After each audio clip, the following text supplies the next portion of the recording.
Let's talk about Hermetism. Now, I'm not talking about the Hermetism of old, of bearded men, as men they always seem to be, holed up in caves in solitude. I'm talking about perhaps the modern hermit, the person who will interact with people around him, but does prefer his or her own company, the company of dogs, the company of the beasts in the field, but not in a biblical sense. I'm talking about people like me, people who are quite happy to interact with people on a daily basis, but do prefer their own company. I have very few friends, just a couple, very, very valued friends. They understand me and I understand them. We don't see each other that often, but we see each other when it's mutually convenient. And that's great, and it works really well. The fewer friends you have, the fewer people you have to fall out with, the fewer people you have to disagree with, the fewer people you feel you have obligations to. That sounds very selfish, but it's not, because I think in this life, when we've only got one knock at it, you have to be kind of selfish in a way without putting anybody else to inconvenience or offending anyone else. And I think that can be done, and I think it can be done, and you can interact, and you can also live within your own head, in your own solitude, with your own thoughts. And it kind of works for me. It's not that if you're on your own and you prefer to be on your own, that you don't keep up with the news. I'm a voracious devourer of news, both topical and political, local and global. I want to know what's going on in the world. I want to know about the conflicts that are happening in other countries, but I want it to be an arm's length relationship. It only becomes a huge crisis to me if someone were to invade my space and my borders. In which case, old and decrepit as I am, I will stand up to the best of my capabilities. I hope that my fellow man would. And I'm sure they would. And then, God willing, I will return to my solitude in my own head. And it's a great place to be. I want to be on my own. I want to feel like I'm on my own, out in the fields and the woodlands, with the only sound is bird song and the sheep in the fields. And quite selfishly, I suppose I do resent a little when I hear the sound of voices of a family out having a great day, out with the... And should I feel guilty about that? Because I may feel uncomfortable about it, but I interact. I will say hello. I will stand and chat. I will stand and chat for an hour with anybody who wants to. And I will enjoy that interaction. But I will ultimately feel more comfortable and happier when I'm back on my own, with just me and Molly and the peace. And it seems I encourage everyone to go out into the countryside. And I still want everybody to go out in the countryside. But I do kind of still want, I'd rather it was just me. Incredibly selfish, but we are all selfish in a way. You can be as selfish as you want until you react on it. I would never react on it. I would never even scowl or pull a face. I'm a cheery chappy. I will smile at everyone. I will enjoy seeing families. I love seeing kids out in the countryside instead of at home in front of screens. That brings me a great deal of joy. But ultimately, I would rather be on my own. I like living inside my own head because that's the only place I get any sense. And that's not to say I've got more sense or I'm more intelligent, more switched on than anyone else. On the contrary. But when you're inside your own head, that's when there's no conflict. You agree with yourself. You agree with your arguments. You find approbation in your thoughts. I'm happy inside my own head. And when I'm back home, that's great because I can close the door behind me and on my own. I can do what I want when I want. I can run around naked if I want to, but I don't because I might catch a glimpse of myself in a mirror and that would be a very unpleasant experience. But I can eat when I want, sleep when I want, do whatever I want, play music when I want, as long as I don't upset anybody outside my four walls. I can do whatever I want. There is no compromise in my life at all. The only thing I have to compromise with is like if I have appointments, like a doctor's appointment, and that's the kind of interaction with the outside world that it is unavoidable, especially as you get older and more frail. But on the whole, I do what I want. I have nobody else to consider except Molly. She's quite easy. Just give her a bit of chicken and she's happy. Bit like me. I suppose one of the only things is that yes, you can do what you want. So some people may go down the road of drinking too much or staying up too late for your own good, so that it does affect your health. I'm quite lucky. I've been on my own for a long time now. I was divorced many years ago, so I can't compromise. There's no way I could get married again because I'm too selfish with my own time, and there is absolutely nothing wrong with that. If you don't get married again, I would hate to think that I would have any negative impact on anybody else's life, because that goes against my own ethos altogether, because the only impact I want to have is on my own life, by my own actions and my own thoughts, and everybody else, you do what you want to do. And if you want to live in symbiotic relationships with other people that work throughout your lives, that's great. And in a way, I'm quite jealous of that. I know people who've married very young and are still together and having a fabulous life, and that's great. I love it, but it's not for me. I want to be on my own. I go days sometimes without talking to anybody.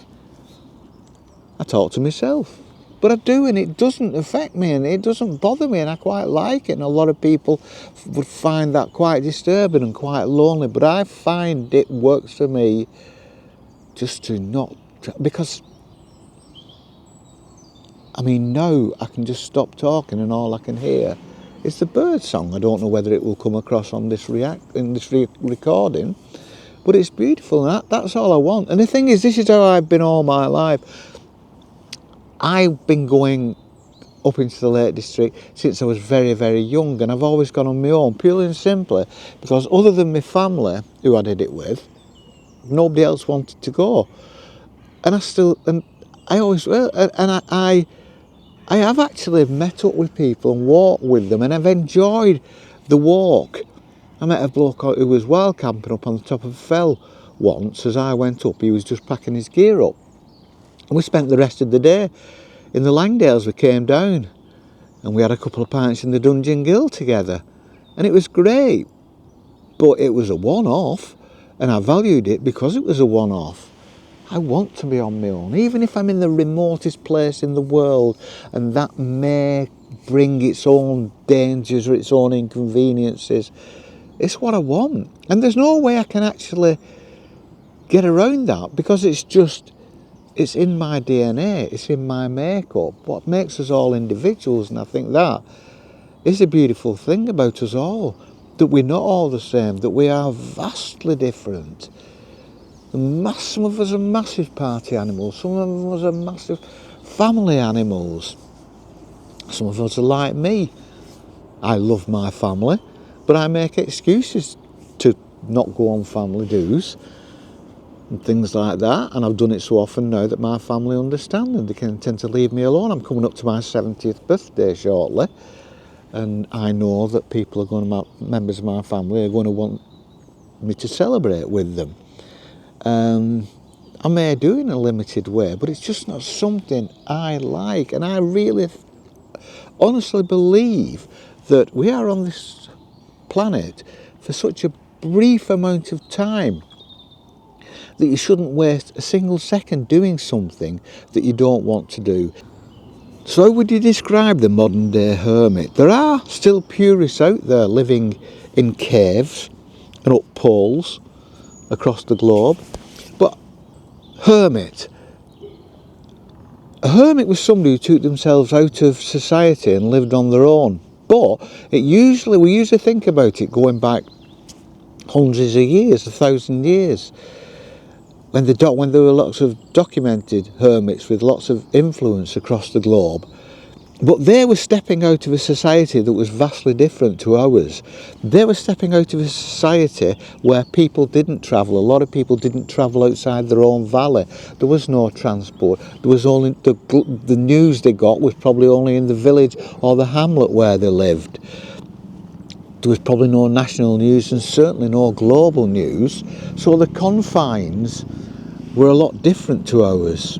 And the restrictions were a lot different to ours. So in a way, I suppose we can equate the two, because if you're stepping out of society but stepping out sideways and living a more solitary life, like I like to do, basically you're stepping out of a society where news is thrown at you, where we live this hectic, busy life of transport. We're getting news from all over the world in milliseconds thrown at us every minute of every day. So to actually escape from that and from the commercialism and the news and the screens and the pressures of work and the pressures of society and the pressures of relationships.